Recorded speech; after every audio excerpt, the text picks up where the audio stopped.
सच के लिए बेखौफ बेबाक जंग, वर्तमान क्रांति न्यूज 24 के संग। नमस्कार, स्वागत है आपका आपके अपने वेब चैनल वर्तमान क्रांति न्यूज 24 में। हमारे माता पिता की देखभाल कौन करेगा? वो आएंगे देखने। वो तो चुपचाप घर में बैठे हैं, अपनी खुशहाली मना रहे, पार्टी मना रहे हैं वो लोग। हमारे घर की देखभाल कौन करेगा? विधायक जी अगर इस खबर को देख रहे हो तो आप भी यहाँ के जो पीड़ित पक्ष हैं, जो ग्रामीण हैं, इनकी पीड़ा को आप महसूस करिए कि क्षेत्रीय विधायक साहब 50-60 रुपए तक नहीं दिए हैं और इनकी मांग है 50-60 लाख रुपए तक। और मीडिया जज नहीं है, मीडिया एसपी नहीं है, कप्तान नहीं है, डीएम नहीं है, मतलब हुआ कुछ नहीं है अभी तक में, मगर फिर भी इनको भरोसा है। ये वास्तव में हिम्मती आदमी है जो अभी भी भरोसा किए हुए हैं। अभी पिछले दिनों भदोही में एक सप्ताह के अंदर 2 घटनाएं ऐसी हुई हैं जिन्होंने भदोही को झकझोर कर रख दिया है। दोनों घटनाओं में पीड़ित पक्ष के घर के कामकाजी या कह लीजिए कि आय का स्रोत 2 व्यक्तियों की मौत हुई है। पहली घटना हुई है भदोही कोतवाली क्षेत्र का इलाका है घसकरी, और उस गांव में समाजसेवी कमलाकांत दुबे की हत्या हुई है। और दूसरी घटना हुई है औराई कोतवाली क्षेत्र के खेतलपुर गांव में एक लड़के की मौत हुई है, और वो लड़का भी अपने घर का इकलौता लड़का था, घर का इकलौता, वो मतलब कि आप कह लीजिए कि भविष्य था घर का। 2 घटनाएं हुई हैं और इन दोनों घटनाओं ने भदोही को झकझोर कर रख दिया है। पहली घटना जो घसकरी वाली है, इसमें सीसीटीवी फुटेज स्पष्ट रूप से ये साबित कर रहा है कि वो हत्या हुई है, जबकि जो खेतलपुर वाली जो घटना है, जो बभनौटी के पास जो ट्रैक्टर से दबकर युवक की मौत हुई थी, उसमें सीसीटीवी फुटेज शायद नहीं है। मुझे अभी इस बात का मैं कंफर्म नहीं कर पा रहा हूं, तो अभी उसमें सीसीटीवी फुटेज नहीं है। मगर यदि वकीलों की दांवपेच की बात करेंगे, कानूनी पॉइंट की बात करेंगे, तो वहां भी हत्या साबित हो सकता है। और खेतलपुर में हम खड़े हैं इस समय, आप देख सकते हैं कि कैमरे पे काफ़ी भीड़ है और काफ़ी ग्रामीण हमारे साथ मौजूद हैं। हम उस घर पे हैं जिस घर पे ये वज्रपात हुआ है। जो घटना हुई, उस घटना में इस घर का एकमात्र लड़का, जिसे आप कह लीजिए कि वो माता पिता का भविष्य था, बुढ़ापे की लाठी था, उसकी मौत हुई है। और इन दोनों घटनाओं की अगर हम यहाँ इस समय चर्चा करें तो घसकरी वाला मामला इस समय मीडिया की सुर्खियों में छाया हुआ है। उसका एक कारण ये है कि घसकरी वाले मामले में आए दिन समाजसेवी, जनप्रतिनिधि और नेतागण पहुंच रहे हैं। अगर हम आज की बात करें तो कांग्रेस के प्रदेश अध्यक्ष अजय राय घसकरी गए थे। मुझे जानकारी मिली है, बाद में जानकारी मिली, मुझे सूचना उस समय नहीं मिल पाई थी। मुझे पता चला कि कांग्रेस के प्रदेश अध्यक्ष घसकरी गए हैं और भी कई नेता विधायक वहां जा चुके हैं, और कई नेता विधायक अपने कोष से, अपनी तरफ से लाखों रुपए का सहायता वहां दे चुके हैं। मगर वहीं दूसरी तरफ जब हम देखते हैं खेतलपुर वाले मामले में, तो यहाँ पे आज तक कोई भी नेता विधायक आने की तो बात छोड़ दीजिए, 1 पैसे की, 1 चवन्नी की यहाँ सहयोग अभी इन लोगों को नहीं मिल पाया है। अब हम ग्रामीणों से बातचीत करेंगे, जो पीड़ित पक्ष हैं इनसे बातचीत करेंगे, मगर उससे पहले एक सवाल यहाँ के जिला प्रशासन से, यहाँ के जो जनप्रतिनिधि हैं उनसे, जो यहाँ के सांसद हैं, विधायक हैं उनसे, जो यहाँ की जनता है उनसे, कि आखिर जब दोनों घटनाएं सेम हैं, एक जैसी हैं, दोनों घटनाओं में घर का चिराग बुझ गया, कमाने का एकमात्र जरिया खत्म हो गया, तो घसकरी वाले मामले में लोगों की सिंपैथी और खेतलपुर वाले मामले में उदासीनता आखिर क्यों? ये बहुत बड़ा सवाल है और इस सवाल का जवाब जनता को देना चाहिए। और यहाँ के जो जिला प्रशासन है, जो जनप्रतिनिधि हैं, उनको भी मीडिया के सामने आकर इस सवाल का जवाब देना चाहिए। फिलहाल अभी पीड़ित पक्ष हमारे साथ हैं। इन्होंने फोन किया था कि साहब हम भी कुछ कहना चाहते हैं, हमारी कोई सुनवाई नहीं हो रही है, कोई नेता परेता यहाँ पहुँच नहीं रहे हैं, मीडिया कर्मी आ नहीं रहे हैं, तो इनके बुलाने पर हम यहाँ पे मौजूद हैं, हम इनसे बातचीत करेंगे। तो अभी हम इनसे बातचीत करेंगे। जो लड़का एक्सपायर हुआ है, जो लड़का घटना में जिसकी मौत हुई है, उस लड़के के पिता हमारे साथ हैं। हम इनसे बातचीत की शुरुआत करते हैं। आप नाम बता दें अपना। मेरा नाम राजेश कुमार है। तो राजेश जी, जिस समय घटना हुई थी आप यहाँ नहीं थे? मैं यहाँ नहीं था, मैं बाहर। अच्छा, आप उस समय बाहर थे? हाँ, बाहर। तो अभी ये बताइए कि मुकदमा दर्ज हुआ है? मुकदमा दर्ज हुआ है। आपके हाथ में कागज भी है? हाँ, कागज भी है। अभी थोड़ा सा हम चाहेंगे कैमरे पे कुछ देर के लिए उस कागज को शो किया जाए जिसमें मुकदमा दर्ज किया गया है। इसमें धारा भी लगी हुई है भारतीय न्याय संहिता की 105 और 324/4 ये धारा लगी हुई है। और हम चाहेंगे कि थोड़ा सा इसमें नाम भी शो किया जाए कि किस शख्स के नाम से ये मुकदमा दर्ज हुआ है। तो आप स्पष्ट रूप से देख सकते हैं कि इसमें संदीप दुबे पुत्र स्वर्गीय विजय शंकर निवासी बभनौटी, राजकुमार वनवासी जो शायद चालक था ट्रैक्टर का, जिसके पिताजी का नाम लालजी, वो भी निवासी बभनौटी। तो ये जो मुकदमा दर्ज हुआ है, तो क्या इस पर कोई कार्रवाई हो पाई है क्या? अभी तक नहीं कुछ हुआ, अभी तक कोई सुनवाई नहीं हुआ। कोई सुनवाई नहीं। और नेता वगैरह, मंत्री वगैरह, विधायक, सांसद कोई आ रहा है क्या? अभी तक अब तो नहीं आ रहे, पहले आए थे मगर कुछ नहीं बोले। अच्छा, कौन आया था? चले गए। आया कौन था?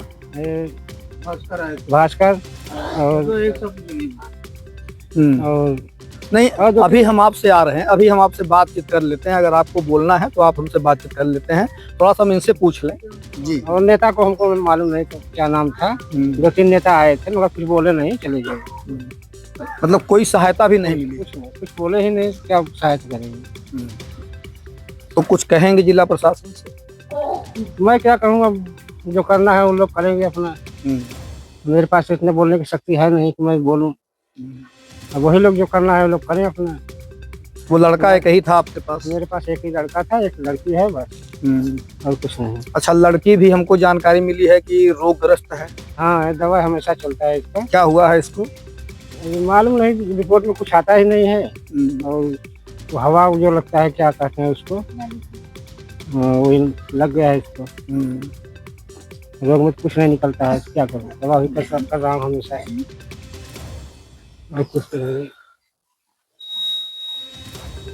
जैसा कि ये बता रहे हैं कि नेता आए थे 2-3 ठो, और आए बैठे और धीरे से चल दिए। कोई सुनवाई नहीं, कोई सहायता नहीं, और अभी तक कोई कार्रवाई नहीं हुई है। तो लड़के की माता भी हमारे साथ हैं, थोड़ा सा हम इनसे भी पूछ लें कि क्या ये भी कुछ कहेंगी क्या इस मामले में। क्या कहेंगे, मेरा तो घर बर्बाद हो गया, मेरे पास तो कुछ नहीं है। एक लड़का लेके हमेशा हम लेके धोती रहती है, दवा बतिया, और कुछ नहीं है। नेता लोग आया, मैं कुछ बोला ही नहीं दिया, वो डांट दिया कि तुम बैठे रहो, कुछ नहीं, हमारी सुनवाई हुआ। और मैं क्या करूँगा, मैं तो ऐसा गोड़ से लंगड़ हूँ, हमसे खड़ी नहीं हुआ रहा है, ना डोल सकती हूँ। और मैं कुछ कहते, मेरे तो लड़का की दवा करने के पैसा नहीं है, न इसके इलाज के पैसे मैं क्या करूँगा। वो बम्बई में मजदूरी करता है, हर महीने बेचता है, दवा खाए बदे जुटाओगी, किसके दवा बदे जुटाओगी मैं। तो अभी कुछ मांग है आपकी? हाँ, मांग है हमारे लोग का। क्या मांग है? 50 करोड़ मांग रहा है हमारे। 50 लाख दे दो हमारे, हमको लड़का की पढ़ाई लिखाई एक नौकरी दे दो। 50 करोड़ का मतलब समझ रहे हैं? 50 लाख। अच्छा, मतलब पढ़ी लिखी नहीं है आप? मेरा लड़का मजब से खत्म हुआ, मेरा दिमाग नहीं काम कर रहा। लड़का जब से इनका खत्म हुआ है, जब से लड़के की मौत हुई है, तो इनकी बुद्धि नहीं काम कर रही है, और ठीक से बोल भी नहीं पा रही हैं, अपनी समस्या बता भी नहीं पा रही हैं। और ये महसूस करने वाली बात है, ये कहने की बात नहीं है, ये महसूस करने वाली बात है। जिसके घर का इकलौता लड़का दुर्घटना में, ऐसी घटना में जिसकी मौत हो जाए, उसके माता पिता पे क्या गुजरेगी, ये महसूस करने वाली बात है। फिलहाल अभी कुछ लोग और हमारे साथ मौजूद हैं, कुछ ग्रामीण हैं, कुछ उनके परिजन हैं। एक चाचा थे जो कुछ बोलना चाह रहे थे, हम सबसे पहले इन्हीं से बात कर लेते हैं। नाम क्या है आपका? जवाहरलाल पटेल। आप यहीं के रहने वाले हैं? तो क्या कहेंगे इस घटना पर आप? ये घटना में सर ऐसा हुआ ना कि पहले सीओ साहब आए थे, एसडीएम आए थे, तो बॉडी की मांग कर रहे थे। तो प्रधानमंत्री श्याम नारायण पटेल बोले कि डीएम एसपी आएंगे तभी हम बॉडी देंगे। और 2 दिन तक बॉडी यहीं पर रही। और उसके बाद फिर आए, मान मनोबल हुआ तो बॉडी ले गए। तो 1 हफ्ते बाद एसपी और डीएम आए तो उतरे, जैसे ही उतरे तो एसडीएम से पूछ रहे थे कि कौन था वह। तो एसडीएम ने बताया वो श्याम नारायण को, प्रधानमंत्री को, तो बताए होंगे कि यही पार्टी नहीं दे रहा है ऐसा वैसा, इसलिए वो लोग नाराज थे। और यहाँ आए तो जब कैमरा मोबाइल से फोटो निकाल रहे थे तो डांट करके बंद कर दिए। कौन फोटो निकाल रहा था? गांव के लड़के फोटो निकाल रहे थे। गांव के लड़के फोटो निकाल रहे थे। कुछ वाले भी आए थे, वो भी निकालते, सबको कैमरा बंद करवा दिए डीएम। तब अभी चाचा आपसे भी हम बात कर लेते हैं। बंद करा दिए। तो हमको लगता है कि डीएम जब बॉडी नहीं दिए तो गए वहाँ पर, डीएम और इसको सब कुछ बताए, इसलिए वो लोग नाराज थे। और कोई आश्वासन नहीं दिए कि मैं इन परिवार के लिए क्या करूँगा, क्या नहीं करूँगा, कैसे दिलाऊंगा, कुछ भी नहीं बोले। और यहाँ से फिर नहीं, तो डीएम साहब आए थे, एसपी साहब आए थे, तो इन लोगों ने कुछ तो कहा ही होगा। कुछ न आश्वासन कुछ भी नहीं दिए, कुछ भी आश्वासन नहीं दिए। और बस गए वहाँ पर, गाड़ी देखे कि कैसे घटना में वो डिग्गी में पीछे से मारा है, टूट गई डिग्गी और लड़का गिर गया और उसके ऊपर ट्रैक्टर चढ़ा कर ले चला गया। वहाँ सीने से लेके कमर तक उसका एकदम बिल्कुल भ्रष्ट हो गया था। यानी कोई आश्वासन नहीं दिया? नहीं, कोई आश्वासन नहीं। जिलाधिकारी महोदय और पुलिस अधीक्षक महोदय जैसा कि ये बता रहे हैं कि यहाँ घटना स्थल पे आए थे 1 सप्ताह के बाद और उन लोगों ने कोई आश्वासन नहीं दिया है, तो ये भी एक क्वेश्चन मार्क है। यानी कहने का मतलब ये है कुल मिला जुला के कि अभी तक कोई कार्रवाई नहीं हुई। तो कुछ मांग है आप लोगों की? मांग है कि एक गरीब परिवार है, 5-7 बीस से काश्तकार हैं और सरकार इनको मुआवजा अच्छी तरह से बढ़िया दे, जिससे इनका भरण पोषण हो। ये लड़की है जो हर महीने डायलिसिस कराने ले जाते हैं और वो उनको भी हार्ट के मरीज हैं, उनके पिता प्रॉब्लम चला रहे थे बॉम्बे में, घटना के बाद घर पर आके। तो क्या, जैसे क्या मुआवजा मिल जाए कि ये लोग संतुष्ट कम से कम 4-5 लाख तो मिलना ही चाहिए कम से कम। आपके हिसाब से 4-5 लाख रुपए। चलिए, फिलहाल जैसा कि ये बता रहे हैं और लड़की भी साथ में है, जो जिस लड़की की मौत हुई है उसकी छोटी बहन भी हमारे साथ में है। तो बेटा क्या दिक्कत है तुमको? मुझे डायलिसिस है हर महीने होता है जी। क्या नाम है तुम्हारा? रितु पटेल। तो इस विषय पर कुछ कहोगी जिला प्रशासन से?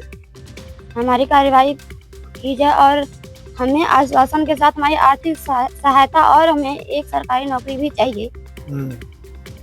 नहीं, तो जैसे सरकारी नौकरी के लिए तो तुम छोटी हो बेटा अभी। तो हमारे परिवार को हमारे माता पिता दे, फिर हम जब 18 वर्ष के हो जाएंगे तो हमें चाहिए ना।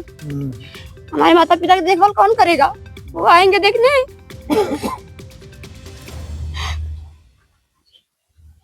वो तो चुपचाप घर में बैठे हैं, अपनी खुशहाली मना रहे, पार्टी मना रहे हैं वो लोग। हमारे घर की देखभाल कौन करेगा? तो कुछ मांग है तुम्हारी? हमारे घर की आर्थिक सहायता कुछ मदद करे। बच्ची दुखी है, काफी दुखी है। हर महीने इसका जो है इलाज चल रहा है, डायलिसिस हो रहा है और बच्ची है और दुखी भी है। तो क्या बोल सकती है ये आप लोग भी बखूबी महसूस कर सकते हैं। और जो लड़के की माताजी हैं उनकी भी मानसिक स्थिति सही नहीं है, दिमाग काम नहीं कर रहा है, तो वो भी क्या बोल सकती हैं। आप लोग इसको भी महसूस कर रहे होंगे। कुछ और भी लोग हैं, आप कुछ कहेंगे इस मामले में? जी, क्या कहेंगे? नाम बता दीजिए अपना। जी, गोविंद पटेल नाम है मेरा। यहीं के रहने वाले हैं? जी हाँ, मैं इनका पड़ोसी हूँ। तो क्या कहेंगे इस पर आप? मैं यही कहूँगा कि यहाँ का हमारे जो जिला का प्रशासन है ना, यहाँ पे कुछ नहीं कर पा रही है। यही बगल में घसकरी बनाम खेतलपुर जो मैटर हुआ है, वहीं पे अपना क्षेत्रीय विधायक भास्कर जी गए थे, वहाँ पे कुर्की करने के लिए बोल रहे थे। यहाँ पे आए 2 मिनट बैठे, कुछ भी नहीं बोले, उठ के चल दिए। आश्वासन भी नहीं दिए कि आश्वासन दे यहाँ पे कि हाँ हम आपके साथ है, आपके पक्ष में कुछ बोलेंगे, कुछ भी नहीं बोले। डीएम साहब आए, एसपी साहब आए और जाहिर विधायक जी आए, उन्होंने आश्वासन दिया था कि हम आप लोग के साथ में हैं। लेकिन आर.के. पटेल डॉक्टर साहब विधायक आए तो वो बोल रहे थे कि जिस दिन मैटर हुआ उस दिन हमारे पर प्रेशर पड़ रहा था, इसलिए हम उस दिन नहीं आए, बाद में आए थे। तो विधानसभा क्षेत्र तो भास्कर जी का ही है ना? भास्कर जी का ही है। विधायक जी अगर इस खबर को देख रहे हो तो आप भी यहाँ के जो पीड़ित पक्ष हैं, जो ग्रामीण हैं, इनकी पीड़ा को आप महसूस करिए कि इनके अंदर एक पीड़ा है कि आप घसकरी में गए हैं और वहाँ पे कार्रवाई करवाने का आपने जी तोड़ कोशिश की है, और यहाँ के बारे में, जो कि ये आपका विधानसभा क्षेत्र है, यहाँ आप एक शब्द नहीं बोल रहे हैं। न तो पीड़ित पक्ष को आपकी तरफ से कोई सहायता राशि ही मिल रही है। तो और कुछ कहेंगे इस पर आप? जी, क्या कहेंगे? मैं यही कहूँगा कि पीड़ित परिवार को अच्छी से अच्छी मुआवजा मिले और अपराधी के खिलाफ थोड़ा मुकदमा जार जो हुआ है उसको गिरफ्तारी करे। नहीं, अच्छे से अच्छे मुआवजा का मतलब ये है कि पीड़ित जो लड़का है उसकी माँ की मानसिक स्थिति सही नहीं है। अभी तो वो 50 करोड़ कह रही हैं और एक लोग चाचा हैं वो 5-6 लाख मांग रहे हैं। तो क्या होना चाहिए वास्तव में? क्या होना चाहिए? वास्तव में ये होना चाहिए कि जो लड़का जिसका मृत्यु हुआ है उसके पिताजी बीमार चल रहे हैं, लड़के की माता का तबीयत खराब है और लड़की का देख ही रहे हैं आप। अब आप देखेंगे लड़का 22 वर्ष का है, ITI कर रहा था। एक मिनिमम मजदूर का सैलरी 20 से 25 हज़ार 30 हज़ार रुपये पर मंथ होता है और एक इंसान 60 वर्ष तक काम करता है। 28 वर्ष का जो मजदूरी है 30 हज़ार के प्लस जो मतलब होता है, 28 साल प्लस इंटू 30 कीजिए, 30 हज़ार कितना हुआ? लगभग 50-60 लाख रुपए इसको मिलना चाहिए, ताकि इनका परिवार अच्छे से चल सके। अब आप इस बात को समझिए कि क्षेत्रीय विधायक साहब 50-60 रुपए तक नहीं दिए हैं और इनकी मांग है 50-60 लाख रुपए तक। हालांकि होना तो यही चाहिए, मगर विधायक जी या कोई नेता या कोई मंत्री या सांसद जो है 50-60 रुपए तक अभी नहीं दिए हैं। फिलहाल कुछ और भी लोग हैं, आप भी कुछ कहेंगे इस मामले पर? क्या नाम है आपका? अशोक पटेल। चाचा हैं आप लड़के के? उस दिन आपने बयान दिया था, मैं आपको पहचान रहा हूं, तो क्या कहेंगे इस मामले पर आप? क्या कहे, जो बता रहे हैं कि 50 लाख तक मुआवजा मिले और जो अपराधी है उनके ऊपर कार्रवाई होनी चाहिए। उम्मीद है कि हो जाएगी? भाई आप सबके ऊपर है। मीडिया वाले हम लोग भाई घर पे चिल्ला के ही रह जाएंगे ना। नहीं, मीडिया वालों को अगर लोग हम लोग चिल्लाएंगे ना, आप लोग ही ऊपर थोड़ा पहुंचाएंगे ना, हम लोग घर पे ही चिल्ला के रह जाएंगे। नहीं, मीडिया का काम केवल आपकी आवाज को शासन तक पहुंचा देना है, और मीडिया जज नहीं है, मीडिया एसपी नहीं है, कप्तान नहीं है, डीएम नहीं है। मेरा काम बस इतना है कि आपकी आवाज को शासन तक पहुंचाना। तो शासन से आपको उम्मीद है? अभी तक तो है, देखते हैं आगे। अभी तो थोड़ा भरोसा है, मतलब हुआ कुछ नहीं है अभी तक में, मगर फिर भी इनको भरोसा है। ये वास्तव में हिम्मती आदमी है जो अभी भी भरोसा किए हुए हैं। मांग क्या है? मांग वही कार्रवाई हो और 50 लाख मुआवजा मिले। कुछ बोलेंगे आप इस विषय पर? क्या नाम है आपका? मेरा नाम मदन लाल। यहीं के रहने वाले हैं? यहीं के। तो क्या कहेंगे इस पर आप? मैंने ये कह रहे हैं कि जैसे इतना दिन होगा, बल्कि न कुछ हुआ नहीं अभी तक, बल्कि जब तक यहाँ पे बॉडी था तब तक तो प्रशासन भी बोल रही थी कि अरे बॉडी दे दो, गिरफ्तारी हो जाएगा। और जब तक बॉडी नहीं था तब तक तो हमेशा सब लोग आते थे, और जब बॉडी चली गई तो अब समझ लो वैसे तो बोल रहे थे गिरफ्तारी हो जाएगा, और बॉडी चली गई तब तक उसके बाद से कोई दिख नहीं रहा है यहाँ पे। तो आप लोग गिरफ्तारी भी नहीं हुआ अभी तक। तो आप लोग अपनी मांग को लेकर डीएम साहब के यहाँ या एसपी साहब के यहाँ गए हैं कभी? नहीं, अभी तो नहीं गए। तो क्यों नहीं गए हैं? सब बोल रहे थे कि अभी अरे गिरफ्तारी हो जाएगा, जब तक बॉडी था, बल्कि अब कुछ हो ही नहीं रहा है, कोई आ भी नहीं रहा है यहाँ पे। कुछ मांग है आप लोगों की? हाँ, मांग तो है। क्या मांग है? मांग तो है भाई, अरे वो गिरफ्तारी हो और कुछ मुआवजा मिले। गिरफ्तारी हो और मुआवजा मिले, ये मांग पूरे क्षेत्र की है। जो कार्रवाई की मांग कर रहे हैं यहाँ के जो ग्रामीण हैं, जो पीड़ित पक्ष हैं, ये मुआवजे की मांग कर रहे हैं। और अफसोसजनक बात ये है कि धस्करी में जाने के लिए हर नेता के पास समय है। सांसद, विधायक, जो भी मंत्री वगैरह हैं, जो भी अन्य जनप्रतिनिधि हैं, इनके पास समय है धस्करी जाने के लिए, मगर यहीं बगल में खेतलपुर है, यहाँ आने के लिए किसी के पास समय नहीं है। तो खबर आपने देखी है, सच्चाई क्या है नेताओं की, जिला प्रशासन की, जनप्रतिनिधियों की और मीडिया कर्मियों को तो हम कुछ नहीं कहेंगे, क्योंकि मीडिया हर समय मुस्तैद रहती है, लोगों की समस्याओं पर, उनके दुखों पर आवाज़ उठाती रहती है। तो पूरी कहानी आपके सामने है और इस खबर के माध्यम से एक बार फिर हम जिला प्रशासन से ये आग्रह करेंगे कि खेतलपुर वाली जो घटना है इस पर भी थोड़ा सा ध्यान दें। इसी खबर के साथ हम आपसे ले रहे हैं विदा। शाहिद सिद्दीकी के साथ वर्तमान क्रांति न्यूज़ 24 के लिए गंगाधर पत्रकार, नमस्कार।